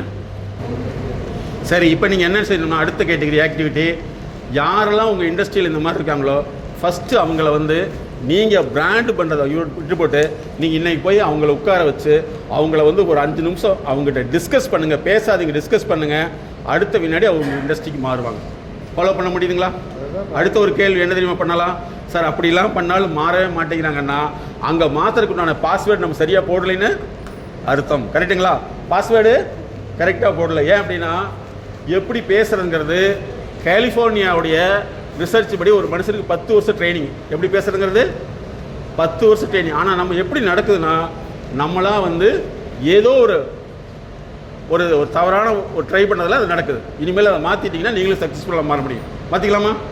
இனிமேல் மாற்றிக்கலாங்களா? அப்போ இனிமேல் யாரையுமே என்ன நினைக்கக்கூடாது, எதிரியாக நினைக்கக்கூடாது. அவங்கள எப்படி பார்க்கணும், இயலாமை. ஃபாலோ பண்ண முடியுங்களா? நீங்கள் நிறைய பேசலாம். அதுக்கடுத்து செகண்ட் என்ன தெரியுமா, இனிமேல் எது கூப்பிட்டாலும் முன்னே வந்துடுவீங்களா? வந்துடலாமா? ஒரு 2 பேர் வாங்க. இங்கே பாருங்க, இதுதான் வந்து தகவல் வேறு செயல்பாடு வேறு. நோட் பண்ணிங்க. எல்லாத்துக்கும் தகவல் தெரியும், ஆனால் செயல்பட தெரியாது. எல்லாத்துக்கும் தகவல் தெரியுதில்ல, ஆனால் செயல்பட தெரியுதா? இப்போ நான் உங்கள்கிட்ட சொன்னேன், ஆனால் ஏன் வர முடியல? அப்போ யோசிச்சு பாருங்க, நம்ம இவ்வளோ தூரம் ஒரு 1 hour இதை ரீச் பண்ணிட்டோம், ஆனால் நமக்கே செகண்ட் கீர் போக மாட்டேங்குது. அப்போ நம்ம கூட உள்ளவங்களுக்கு எப்படி மாறும்? கரெக்டா? அப்போ இனிமேல் என்ன செய்யணும்னா, நீங்கள் ஒரு தடவை சொன்னால் அவங்க கேட்டுட்டாங்கன்னா அவங்க உங்கள் இண்டஸ்ட்ரி இருக்க மாட்டாங்க. ஏன்னா அவங்களுக்கு கேட்கும் திறன் அதிகம், புரிந்து கொள்ளும் திறன் அதிகம், அதே உணரும் திறன் அதிகம். அதனால் நீங்கள் என்ன செய்யணும்னா அவங்க இண்டஸ்ட்ரியில் இருக்கிறக்கே வந்து தகுதியான விஷயமா நினச்சிட்டிங்கன்னா நீங்கள் அவங்க மேலே கோவப்பட மாட்டீங்க. அப்போ இனிமேல் வந்து ஒரு தடவைக்கு 100 தடவை சொல்லி அவங்க புரியலனா கோபம் வருமா? வராது. 2 பேர் வாங்க. பாருங்க, 3 தடவை சொல்லியாச்சு. 3 நீங்கள் முதல்ல வந்து எல்லாம் எந்திரிங்க.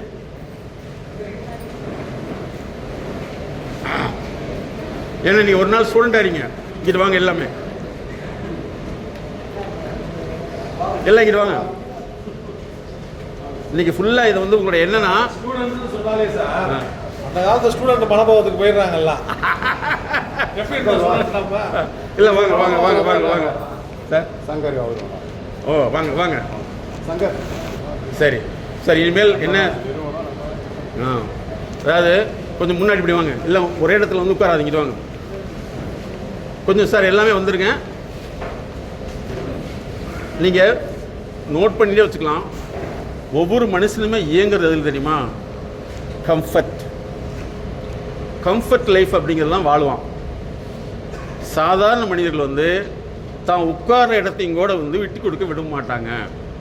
ஆனால் வளர்ச்சியான மனிதர்கள் வந்து அடுத்தடுத்த லெவலுக்கு போகணும்னு நினைப்பாங்க. அதனால் நீங்கள் என்ன செய்யணும்னா இனிமேல் எப்போவுமே உங்களுடைய மனநிலை தயார் நிலையில் வச்சிட்டிங்கன்னா அதுக்கு பேர் தான் உங்களுடைய நடத்தக்கூடியதை வந்து பாசிட்டிவாக பார்க்குறீங்கன்னு அர்த்தம். இல்லைன்னா நெகட்டிவாக பார்க்குறீங்கன்னு அர்த்தம். இப்போ உதாரணத்துக்கு வந்து உங்களை உட்கார சொல்லிவிட்டு மறுபடியும் நம்ம வர சொன்னால் ஏன் வர முடியல? ஒன்று, நீங்கள் அதை கம்ஃபர்டபுளாக எடுத்துக்கலாம். இன்னொன்று வந்து அது போயிட்டோம்னா நம்மளவே பிடிச்சிக்குவாங்க அப்படின்னு நினைக்கலாம். அப்படி இருக்குமா? அதனால் வந்து இனிமேல் நீங்கள் என்ன செய்யணும்னா கம்ஃபர்டபுள் வந்து உங்களை ஒரே இடத்துல உட்கார வச்சிடும். டிஸ்கம்ஃபர்ட்டு தான் அதிகமாக போக முடியும். ஃபாலோ பண்ண முடியுதுங்களா? ஃபாலோ பண்ணிங்களா? ஸோ இனிமேல் கரெக்டாக இப்போ போட்டாலும் ஒடியாந்து தரணும். ஓகே, கம்ஃபர்ட் ஜோன்லேருந்து வெளியில் வரணும். வெளியில் வரணும். வெளியே அதாவது என்னென்னா இங்கே பாருங்கள், சாதாரணமாக வந்து இப்போ நீங்களாம் வந்து ஒரு மெச்சூர்டு பீப்புள், உங்களுக்காக இந்த ப்ரோக்ராம் ஆர்கனைஸ் பண்ணியிருக்காங்க. ஆனால் நமக்குள்ளே இப்படி தடை இருக்கிறப்ப நம்மகிட்ட வேலை செய்கிறவங்களுக்கு இதை விட தடை நிறையா இருக்கும்னு நீங்கள் புரிஞ்சுட்டிங்கன்னா அவங்க மேலே கோபம் வருமா பாவம் வருமா? பாவம் தான் வரும். இனிமேல் நீங்கள் என்ன செய்யணும்னா அவங்க செய்ய மாட்டேங்கிறாங்க சங்கடமே படாதீங்க. ஃபஸ்ட்டு அவங்களுக்கு அந்த விஷயம் வந்து சரியா புரியல, புரிஞ்சாலும் தெரியல, தெரிஞ்சாலும் பழைய நிலையை விட்டுட்டு வர்றதுக்கு விரும்பலை. அப்படின்னு நினச்சிட்டிங்கன்னா நீங்கள் எங்கே போனாலும் ஜெயிச்சிக்க முடியும். ஏன் தெரியுமா, இன்னையிலிருந்து நீங்கள் போன பின்னாடி ஃபஸ்ட்டு நீங்கள் தெரிஞ்சுக்க வேண்டியது உங்கள் கூட ஒர்க் பண்ணுறக்கிட்ட வந்து கை கொடுத்து நல்லா ஹாப்பியாக இருங்க. ஓகேங்களா? ஃபாலோ பண்ண முடியுங்களா? உட்காருங்க, மறுபடியும் கூப்பிடுவேன். உட்காருங்க. மறுபடியும் கூப்பிடுங்க சார். கூப்பிட்டாலும் நம்மளோட தெரிஞ்சவங்க இருப்பாங்க, அவங்க எழுந்திரிட்டு நாங்கள் எழுந்திரிக்கிறது கிடையாது. இல்லை, நம்ம என்னென்னா இங்கே தகுதியே கிடையாது, அதனால தான் ஸ்டூடெண்ட்டுங்கிற வேர்டை போட்டது. பரவாயில்ல சார், எல்லாத்துக்குமே தெரிஞ்சுங்க. உங்களுக்கு மட்டுமல்ல, ஆர்டிஸ்ட் தானே நீங்கள். ஹலோ, நீங்கள் ஆர்டிஸ்ட்னு வச்சுக்கலாம். சென்னையில், அதாவது இந்தியாவில் உள்ள, தமிழ்நாட்டில் உள்ள ஆர்டிஸ்ட்டுக்கு ஒரு வில்லேஜ் இருக்குது தெரியுமா சார்? நீங்கள் எல்லாம் முதல்ல வந்து இந்த வேலையை செய்யணும். ஆர்டிஸ்ட்டுக்கு ஒரு வில்லேஜ் இருக்குது தெரியுமா? தெரியாது. சரியா? அங்கே ஆர்டிஸ்ட்லாம் எப்படி தெரியுமா? ஆக்சுவலாக சின்ன சின்ன ஆர்டிஸ்ட் கிடையாது. என்னுடைய நண்பர் ஒருத்தர் இருக்கார். என்னையும் மேடத்தையும் அவங்களுடைய நிறுவனத்தை கூப்பிட்டுருந்தாங்க. அவர் சாதாரணமாக ஒரு சின்னதாக பென்சில் மாதிரி செஞ்சார்னா அதுக்கு வந்து 5 லட்ச ரூபா பில் வாங்குறாரு. இவ்வளோ வருஷம் இருக்கும். எவ்வளவு? 5 lakhs. அங்கே ஒர்க் பண்ணுறவங்க யார் அப்படின்னா, இந்திய லெவலில் பெரிய ஆளுக்கு மட்டும்தான் தனி வில்லேஜ் இருக்குது. அதனால் நீங்கள் நல்லா தெரிஞ்சுக்கணும். நீங்கள் வந்து ஸ்டீல் ஆர்டிஸ்ட்டாக இருக்கலாம், அல்லது உட்டன் ஆர்டிஸ்ட்டாக இருக்கலாம், அல்லது உட்டன் ஃபேக்ட்ரி வச்சுக்கலாம். இனிமேல் நீங்கள் செய்ய வேண்டியது என்னென்னா, உங்களுடைய ஆர்டிஸ்டிக் மைண்டை வந்து அப்ளை பண்ணணும். அப்ளை பண்ணணும்னா என்ன செய்யணும்? அதோட இணைய வச்சுட்டிங்கன்னா நிச்சயமாக முடியும். அப்படி பண்ணிக்கலாமா? ஹலோ, அங்கே டீ எல்லாம் உங்களுக்கு தான் கொண்டு வர்றாங்க. உண்மையிலே நீங்கள் எல்லாம் உங்களை பார்த்துட்டீங்க. இந்த அப்சர்வேஷன் வந்து எல்லாத்துலேயும் இருந்தால் சக்ஸஸ் ஆகிடலாம். இந்த அப்சர்வேஷன் எல்லாத்துலேயும் இருந்தால் சக்ஸஸ் ஆகிடலாம். நல்லா புரிஞ்சுங்க. நீங்கள் ஆப்ரேஷன் தியேட்டருக்கு போனீங்கன்னா பக்கத்தில் பெரிய டேபிள், அதாவது பெரிய ஆப்ரேஷன் தியேட்டரில் 2-3 ஆப்ரேஷன் நடக்கும். அவங்களும் டீ சாப்பிடுவாங்க.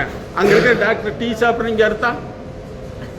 ஹலோ, நம்மளை மாதிரி தான் அடுத்தவங்களுக்கு. ஸோ இனிமேல் மாற்றிக்கலாமா? அப்போ இனிமேல் என்ன செய்ய போகிறீங்க? யாரை பார்த்தாலும் நீங்கள் இதுவரைக்கும் பார்த்த மனநிலை என்ன மனநிலை வேணும். என்ன அறிவுநிலை? அவன் ஆகா வேலையே செய்ய மாட்டான். சொன்னால் மண்டையில் ஏறாது. எத்தனை சொன்னாலும் புரியவே முடியாது. இவனெல்லாம் வச்சு வாழ வேண்டிய டேஸ் நொந்துக்க வேண்டாம். பாவம், அவருக்கு என்ன செய்யறது, வச்சுக்கிட்டா இல்லைங்கிறப்பல அப்படின்னு நினச்சிங்கன்னா இதுக்கு பேர் தான் பாசிட்டிவ். என்னது? பாசிட்டிவ். அவங்கள போய் நீங்கள் என்ன செஞ்சுக்கணுமா, அவங்கள வந்து அரவணைச்சு போனீங்கன்னா உங்களுடைய ப்ரொடக்ஷன் அதிகமாகும். அதிகாரம் பண்ணிங்கன்னா ரிடக்ஷன் அதிகமாகும். புரியுதா? ப்ரொடக்ஷன். சரி, அடுத்த விஷயம் சார், அப்படிலாம் பண்ணி செய்யலாம். நீங்கள் என்ன காண்டாக்ட் பண்ணுங்கள். மேடம் வந்து ஒரு மிகப்பெரிய ரியல் எஸ்டேட் பிஸ்னஸ் கன்சல்ட் பண்ணுறாங்க. அவங்க ஃபேக்ட்ரியில் வந்து, அவங்க கம்பெனியில் வந்து யார் ஜாயின் பண்ணாலும் 3 month ஆன்லைன் கன்சல்டிங். எப்படின்னா, ட்ரைனிங் கிடையாது. ஒவ்வொரு நாளும் நீ என்ன பேசுனீங்கிறத கேட்டு அந்த பேச்சை மட்டும் மாற்றுறாங்க. ஒரு சாதாரண ஒரு பொருளை வந்து ஒரு 2 கோடி ரூபாய் இண்டஸ்ட்ரி, அதாவது ஒரு சைட்டை வந்து ஒரு மாதத்துக்கு 2-3 விற்றுருது. அப்போ என்னென்னா, உங்களுக்கு ட்ரைனிங் கொடுக்குறது கிடையாது, லேர்னிங் கொடுக்குறோம். ஸோ உங்கள் இண்டஸ்ட்ரி வந்து இது என்ன மாதம் சார்? இது அடுத்த அக்டோபருக்குள்ளே நீங்கள் ஓனராக இருந்தீங்கன்னா அதிகப்படுத்தியிருக்கணும். நீங்கள் வந்து ஆர்டிஸ்டாக இருந்தீங்கன்னா உங்களுடைய ப்ரொடக்ஷன் அதிகப்படுத்தணும். நினைங்க, யாருடைய திறமை வளருது? உங்கள் திறமையா அடுத்தவங்க திறமையா? மாற்றிக்கலாமா? ஸோ இனிமேல் மாற்றிக்கலாமா? ஓகே, வாச கமகமன் இருக்கிறதுனால நீங்கள் முதல்ல சாப்பிட்டு வந்தீங்கன்னா ஃப்ரீ ஆயிடலாம். இல்லைங்களா? அது சுவாசமாக உள்ளே போகுது. ஆமாம், ஒரு அலுவலகத்துக்கே போகிறோம். அப்போ நாங்களும் அலுவலகம் போகிறோம். அந்த சனி ஞாயிறு லீவ் விட்டா வந்தாலும் நம்ம அந்த சனி ஞாயிறு நமக்கு தேவையான வேலைகள், நமக்கு இஷ்டப்பட்ட வேலைகளை செஞ்சு கொஞ்சம் ரிலாக்ஸ் ஆகிட்டாலும் திங்கட்கிழமை தான் ஓட முடியும் 5 நாளைக்கு. இல்லைங்களா? அது நீங்கள் மற்ற அலுவலர்களுக்கு தான் சனி ஞாயிறு லீவு, உங்களுக்கு அப்படி கிடையாது. நீங்கள் வருமானத்தை தேடி போகிறவங்களுக்கு சனி ஞாயிறு அதெல்லாம் கிடையாது. எந்த நாள்னாலும் நீங்கள் போவீங்க. அது மாதிரி ஒரு ரிலாக்ஸேஷன் தான் இந்த நாள். சரிங்களா? ஏன்னா நம்ம ஒரு கேப்பே இல்லாமல் ஓடிக்கிட்டே இருந்தோம்னா நம்ம ஒர்க்கு வந்து தடைப்படும். கண்டிப்பாக ஒர்க்கில் உள்ள பெர்ஃபெக்ஷன் சரி, நம்ம எல்லாம் திறமையாக இருந்தாலும் நம்ம ஒர்க்கு வந்து நம்ம நல்லா பெர்ஃபெக்டாக பண்ணுவோம். ஆனால் நமக்கு ஒரு ரிலாக்ஸேஷன் இல்லை, ஒரு கேப் இல்லைன்னா கண்டிப்பாக வந்து ஒரு சின்ன தடுமாற்றம் ஆரம்பித்து அது பெரிய ஒரு கேப் விழுந்துடும். நம்ம ஒர்க்கில் ஒரு பாதிப்பை கண்டிப்பாக ஏற்படுத்தும். ஸோ அந்த மாதிரி ஒரு இதுதான். ஏன்னா இன்றைக்கி வந்து கிளஸ்டரை பற்றி நம்ம பேச போகிறதில்ல, கவர்மெண்ட் ஆஃப் இந்தியா பற்றி பேச போகிறதில்ல, கேவிசி பற்றி பேச போகிறதில்ல, சர்வோதய சங்கத்தை பற்றி பேச போகிறதில்ல. சரிங்களா? உங்களை உட்டன் ஸ்கில்லை பற்றியும் பேச போகிறதில்ல, ஸ்டீல் கிளஸ்டரோட ஸ்கில்லை பற்றியும் பேச போகிறதில்ல. நம்ம வாழ்க்கைக்கு தேவையான நம்ம ஒரு மைண்ட் செட்டை எப்படி கொண்டு போகணும், அது எந்த தொழிலாக இருந்தாலும் சரி. சரிங்களா? நீங்கள் ஸ்டீல் பண்ணுறவங்களும் இருப்பீங்க, உட்டன் பண்ணுறவங்களும் இருப்பாங்க, ஷோரூமில் வந்து சேல்ஸ் பண்ணுறவங்களும் இருப்பாங்க. எல்லாருக்கும் ஒரு மன அழுத்தம் இருக்கும், அவங்களுக்கு ஒரு டார்கெட் இருக்கும். ஸோ ஒரு சின்ன கேப்பு, ஒரு சின்ன ரிலாக்ஸேஷன் இருந்து நம்ம மனநிலையை கொஞ்சம் மாற்றிக்கிறதுக்கான ப்ரோக்ராம் தான் இந்த ப்ரோக்ராம் நம்ம வந்து ஏற்பாடு பண்ணியிருக்கோம். சரிங்களா? நீங்கள் இப்போ ஒரு சின்ன மாற்றம் இருக்குதுன்னு சொல்கிறீங்க இல்லையா, அதுதான் தேவை. அந்த ஒரு தேவைக்காக நம்ம பண்ணியிருக்கிறோம். இன்னும் நிறைய செஷன், இன்னும் நிறைய பாயிண்ட் சார் சொல்ல வேண்டியிருக்கு. அப்போ சாயந்தரம் நீங்கள் ஃபீட்பேக்கை சொல்லுங்கள். காலையில் நான் வரும்போது எப்படி இருந்தேன், இப்போ ஈவினிங் வந்து போகும்போது எப்படி இருக்கிறேன்னு ஒவ்வொருத்தங்களும் நீங்கள் சொல்லணும். Before MSK, after MSK. Before MSK, after MSK. சரிங்களா?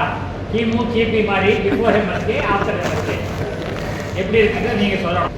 இப்போ நீங்கள் தொடர்ந்து வந்து ஒரு மனுஷனுக்கு வயசாகிறதுன்னு எப்போ தெரிஞ்சுக்கிறோம், எப்படி தெரிஞ்சுக்கிறது? சார் எல்லாத்துக்கும் தெரியும், ஆனால் தெரியாது. இப்போ நான் கேட்குற கேள்வி, ஒரு மனிதனுக்கு வயசாயிடுச்சுன்னு எப்படி தெரிஞ்சுக்கிறது? உடம்புடைய செயல்திறன் குறையும். Very good. உடம்புடைய செயல்திறன் குறையும். அதே மாதிரி வந்து ரத்தம் வந்து பழசாயிரும் இல்லையா? தேஞ்சு போயிடும் உறுப்புகள், இது வந்து வயசாயிடுச்சுன்னு அர்த்தம். அதே மாதிரி நாலேஜ் எப்ரிஷியேஷன் சொல்கிறோம். நாலேஜ் எப்ரிஷியேஷன்னா நம்ம நிறைய விஷயங்களை பார்த்து ஒரிஜினல் விஷயம் குறைஞ்சிடும். அதை மாற்றி அமைக்கிறதுக்கு நல்லா ஞாபகத்தில் வச்சுங்க, மருத்துவத்துறை இருக்குல்லவா, நீங்கள் பார்க்குற டாக்டர்ஸு அவங்க 3 மாதத்துக்கு ஒருக்கா தன்னுடைய நாலேஜை ரெனோவேட் பண்ணுவாங்க. அதுக்கு எங்களை மாதிரி ப்ரொஃபஷனல் அவங்க கூட ஒர்க் பண்ணுவாங்க, நாலேஜை ரெனோவேட் பண்ணுறதுக்கு. இப்போ எவல்யூஷன் கேள்விப்பட்டிருப்பீங்களா? அறிவு பரிமாற்றம், பரிணாம வளர்ச்சி. நம்ம அறிவு பரிணாம வளர்ச்சி வந்திருக்குதா? வரவே இல்லை. இந்த ப்ரோக்ராம்ங்கிறது வந்து உங்களை புது ரத்தத்தை பார்த்துற மாதிரி புது அறிவை உண்டாக்குறது, புதிய பார்வையை உண்டாக்குறது தான். நல்லா ஞாபகத்தில் வச்சுங்க. நீங்கள் தொடர்ந்து இப்படியே போயிட்டீங்கன்னா business pressure, family pressure, factory pressure, friendship pressure, 4Fன்னு சொல்கிறோம். இந்த 4 Fலையுமே நம்ம பஞ்சர் ஆயிரும். அதனால் இந்த ப்ரோக்ராம்ங்கிறது வந்து உங்களுடைய பார்வையை நீங்கள் என்ன செய்ய போகிறீங்க, மாற்றி பார்க்க போகிறீங்க. செகண்ட் வந்து உங்கள் பழைய அறிவை என்ன செய்ய போகிறோம், புதுப்பிக்க போகிறோம். சரிங்களா? இப்போ இந்த திருடன் கேள்விப்பட்டிருக்கீங்களா? திருடன் கிடையாது, திருடன் கிடையாது. திருடனுடைய முக்கியமான நோக்கம் என்ன? கரெக்டுங்களா? பிஸ்னஸ் மேனுடைய முக்கியமான நோக்கம் என்ன? இல்லை பாருங்க, ரெண்டுமே ரிசல்ட் ஒன்று தான், ஆனால் செயல்முறை வேற. திருடனை வந்து பொருளை தான் எடுக்கிறான், பிஸ்னஸ் மேன் பொருளை தான் எடுக்கிறான். ஆனால் வித்தியாசம் இருக்குது. இது வந்து நேர்மையான முறை இல்லைங்களா, இது வளர்ச்சி சார்ந்த முறை. அதே மாதிரி தான் நம்முடைய செயல்முறை வந்து நேர்மையான முறையில் மாற்றிட்டிங்கன்னா நிச்சயமாக உங்கள் உடல் அழுத்தம் குறையணும். ரெண்டாவது, நான் உங்கள்கிட்ட கேட்குற கேள்வி, இந்த ப்ரோக்ராம்ங்கிறது வந்து உங்களுடைய ஹெல்த்து, வெல்த்து, ஃபேமிலி இதெல்லாம் டெவலப் பண்ணுறது தான். ஓகே, ஃபாலோ பண்ண முடியுங்களா? அப்போ இனிமேல் வந்து உங்களுடைய பார்வை பழைய அறிவாக இருக்கணும், புதிய அறிவாக மாறணுமா? புதிய அறிவாக மாறணும். உங்களுக்குள்ளே வந்து ஒரு விஷயம் செய்ய முடியலைன்னா, செய்ய முடியலைங்கிறது காரணமா, செய்ய தெரியலைங்கிறது காரணமா? செய்ய தெரியலைங்கிறது தான் காரணம். சரிங்களா? அப்போ வந்து உலகம் வந்து எப்போவுமே அப்படியே இருக்குது, அதை நம்ம மாற்றிக்கிட்டே இருக்கோம். சரிங்களா? அப்போ இனிமேல் என்ன செய்யணும்னா, பழைய வாழ்க்கையில் வாழ்கிறத விட புது வாழ்க்கையை மாற்றுறதுக்கு தான் லைஃப் ரெனோவேஷன் ப்ரோக்ராம். ஒரு இண்டஸ்ட்ரி இருக்குது, அந்த இண்டஸ்ட்ரியை வந்து நம்ம புதுப்பிக்கிறோம். அதே மாதிரி நம்மளுடைய இன்ட்ரெஸ்ட்டை புதுப்பிக்க போகிறோம். ஃபாலோ பண்ண முடியுங்களா? அப்போ இனிமேல் என்ன செய்யணும், எதுலேயுமே வந்து நல்லா ஞாபகத்தில் வச்சுக்க, நம்ம பழைய அறிவை விட்டு மாற்றலைன்னா நம்ம பழைய மனுஷனாக மாறிடும். சரிங்களா? ஒரு சின்ன எக்ஸாம்பிள் சொல்கிறேன். சினிமா நடிகர்களுக்கெல்லாம் எவ்வளோ வயசாயிடுச்சு, ஆனால் அவங்க வந்து என்ன செய்கிறாங்க, இளமையாக தானே காமிச்சிட்டே இருக்காங்க. ஏன் அப்படின்னா அவங்களை இயக்கிற ஆள்கள் அந்த மாதிரி. அது மாதிரி உங்களுக்குள்ள ஒரு இயக்கம் தேவைங்கிறத இந்த ப்ரோக்ராம். மற்றபடி வந்து நம்மளை வந்து மாற்றிக்க தடை ஏற்படையில் எப்படி வந்து கைகால் வரலின்னு சொல்கிறோமோ, அதே மாதிரி நம்ம அறிவு வரலினா நம்ம பழைய இடத்துல நின்றுட்டுருக்கோம். பழைய இடத்துல இனிமேல் மாற்றிக்கலாமா? Are you change? ஸோ இனிமேல் எது இருந்தாலும் நீங்கள் முன்னாடி வர போகிறீங்க. ஓகே, இப்போ மேடம் வந்து அடுத்து இந்த ஒர்க் பிளேஸில் என்ன நடக்குதுங்கிறத கேட்பாங்க. நீங்கள் லாஸ்ட்டாக வந்து நீங்கள் நிறைய உங்களுக்கு கொஸ்டினிங் டைம் கொடுப்போம். அந்த டயத்தில் வந்து நீங்கள் நிறைய கேள்விகளை கேட்கலாம். ஒன்று என்னென்னா, நீங்கள் இதுக்கு பின்னாடி, இந்த ப்ரோக்ராமுக்கு பின்னாடி போகல புது மனிதனாக புது பார்வையாக பார்க்கணும். ஃபாலோ பண்ண முடியுங்களா? பண்ணிக்கலாம் அல்லவா? ஓகே. இப்போ மேடம் வந்து மேடத்தை பற்றி ஒரு தகவல் சொல்கிறேன், கேட்டுங்க.